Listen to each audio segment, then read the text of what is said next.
Excuse my accent here, hello! Look at this beauty! About time I bought a breadbin Commodore 64.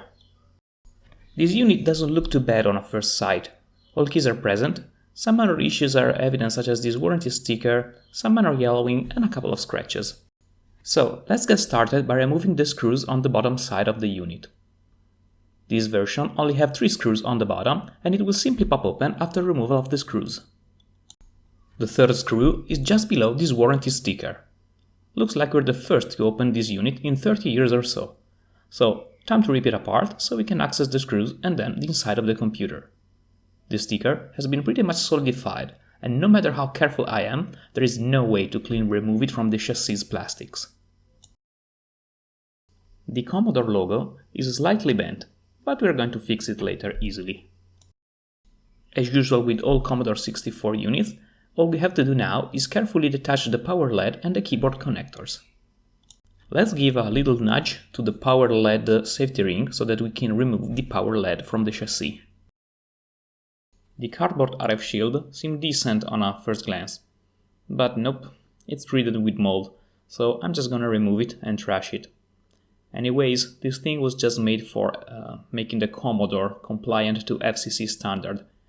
It actually traps heat, so especially on the first series Commodore 64, it's a good idea to just trash them. Let's remove the screws from the mainboard. Overall, it seems to be in great conditions. Only one screw seems to be rusted, so hopefully the unit has been in a dry place all this time. Let's put the screws in some vinegar to have them cleaned. And here's the motherboard in what I would say are very good conditions indeed on both sides. We'll just have to apply some deoxidant, but it doesn't seem too bad. Alright, now that the chassis has been disassembled, it's time to start cleaning it.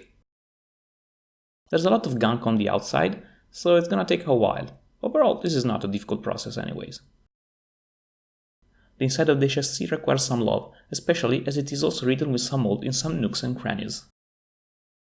I'll keep cleaning for now, and I will deal with the more difficult mold later on.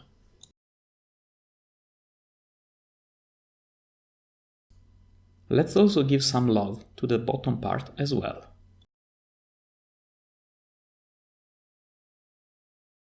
Now, let's tackle the clear tape here and the warranty sticker here with some nail polish remover. Let's hope I don't ruin the plastic itself. Just a little drop, and let's carefully apply it on our target.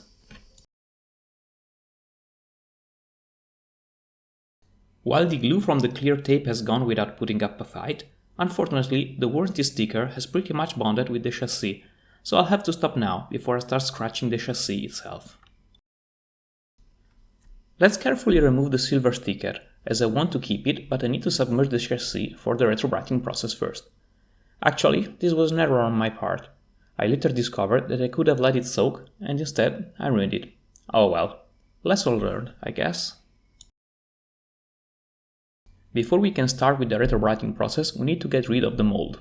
So, first things first, we're going to apply some water pressure. Then, we're going to remove the mold with some little encouragement. After removing the mold, we can rinse the chassis one more time and then submerge it in water. Time to pour the peroxide and let it cook for a while. In the meantime, let's focus on the keyboard. I'm removing all keycaps for some thorough cleaning. The good news is that the springs are in perfect condition. There is no rust, so I can focus on the keycaps themselves for now. Let's clean them with detergent.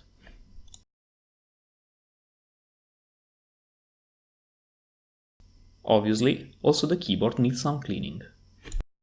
After a couple of hours, we can now take out the top of the chassis, and it looks good. It wasn't in bad shape to begin with, so we don't need to leave it for longer. Let's see it compared to the untreated bottom part. We can see some yellowing difference, especially on the edges of the chassis itself. Time to submerge the bottom part of the chassis now. I'll also submerge the keycaps. As with the top part, remember to move the container every 30 minutes or so.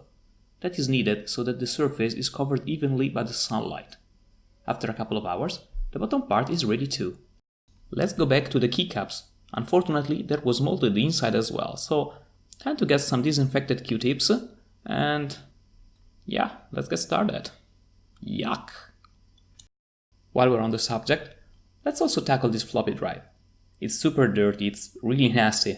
So before retrobrighting it, some cleaning is definitely required. As usual, we start with some off-the-shelf detergent and then we go deeper. There is some stubborn gunk in here that doesn't really want to be clean, so let's put some extra effort on it. As the floppy drive is cooking in the backyard, we can go back to the mainboard. As I said, it's not in bad shape, but we need to do some basic cleaning. Time to finally get everything back together once again. We start by putting back the keyboard, one spring and one keycap at a time. Done! Time to flip the keyboard over and rescrew it to the top part of the chassis. Now all we need to do is reattach the power LED. Before we can attach the motherboard, there is this little support that needs to be glued back in. Just a careful drop of super glue and we're ready to go. We're almost there. Time to screw the mainboard back to the chassis. There we go. Now we simply need to attach the keyboard connector to the mainboard. As a last touch, I'll try to salvage my mistake on this silver sticker by putting some clear tape on it in order to try and preserve it as better as I can.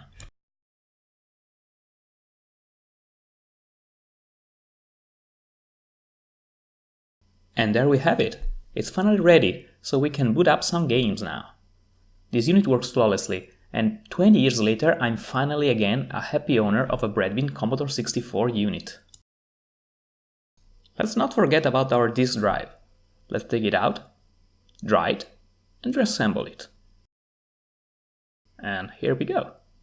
It's not perfect, but definitely an improvement over the previous result. Thank you for watching, and if you have any question, please let me know in the comments below. Until next time, have a nice day.